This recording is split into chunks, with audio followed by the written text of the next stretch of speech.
ಇವತ್ತು 3-12-21 ಹಾಗೂ 30ನೇ ತಾರೀಕು ಹುಟ್ಟಿರೋರ ಬಗ್ಗೆ ಮಾತಾಡೋಣ. ಸೊ ಇವರ ಬರ್ತ್ ನಂಬರ್ ಬಂದು 3, ರೆಪ್ರೆಸೆಂಟೆಡ್ ಬೈ ಜುಪಿಟರ್ ಅಥವಾ ಗುರುಗ್ರಹ.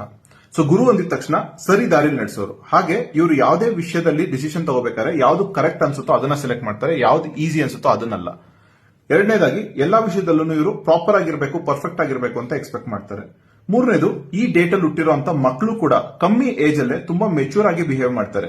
ಅಂದ್ರೆ ಅವರು ಮಾತಾಡೋ ಶೈಲಿ ಆಗಿರ್ಬೋದು, ಇಲ್ಲ ಅವರ ವಸ್ತುಗಳನ್ನ ನೀಟಾಗಿ ಅರೇಂಜ್ ಮಾಡ್ಕೊಳೋದಾಗಿರ್ಬೋದು, ಇಲ್ಲ ಅಂದ್ರೆ ಯಾವ್ದಾದ್ರು ಒಂದು ಸಿಚುವೇಶನ್ ಅಲ್ಲಿ ರೆಸ್ಪಾನ್ಸಿಬಿಲಿಟಿ ತಗೊಳೋದಾಗಿರ್ಬೋದು, ಈ ತರ ಬಿಹೇವಿಯರ್ ಕಾಣಿಸುತ್ತೆ. ನಿಮ್ಮ ಮನೇಲಿ ಏನಾದ್ರು ಮಕ್ಕಳಿದ್ದು ಈ ತರ ಇದ್ರೆ ದಯವಿಟ್ಟು ಕಮೆಂಟ್ ಮಾಡಿ.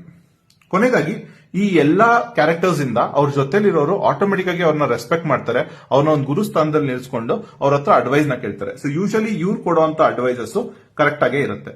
ವೀಕ್ನೆಸ್ ಅಂತ ಬಂದ್ರೆ, ಸೊ ಇವರು ಎಲ್ಲಾ ವಿಷಯದಲ್ಲೂ ಪರ್ಫೆಕ್ಟ್ ಆಗಿರ್ಬೇಕು ಅನ್ಕೊಳೋದ್ರಿಂದ ಅವ್ರ ಜೊತೆಲಿರೋರಿಗೆ ಸ್ವಲ್ಪ ಕಷ್ಟ ಆಗಕ್ಕೆ ಶುರುವಾಗುತ್ತೆ. ಕೊನೆಯದಾಗಿ, ರೆಸ್ಪಾನ್ಸಿಬಿಲಿಟೀಸ್ ಜಾಸ್ತಿ ತಗೊಂತ ಇವ್ರಿಗೆ ಗೊತ್ತಿಲ್ಲದೆ ಓವರ್ ಆಗಿ ರೆಸ್ಪಾನ್ಸಿಬಿಲಿಟಿ ತಗೊಳೋದ್ರಿಂದ ಓವರ್ ಬರ್ಡನ್, ಓವರ್ ಸ್ಟ್ರೆಸ್ ನ ಮಾಡ್ಕೊಳ್ಳುವಂತ ಚಾನ್ಸಸ್ ಜಾಸ್ತಿ ಇರುತ್ತೆ. ಸೊ ಹೆಚ್ಚಿನ ವಿಡಿಯೋಸ್ಗಾಗಿ ಇದೇ ತರ ದಯವಿಟ್ಟು ಪೇಜ್ ನ ಫಾಲೋ ಮಾಡ್ಕೊಳ್ಳಿ. Thank you.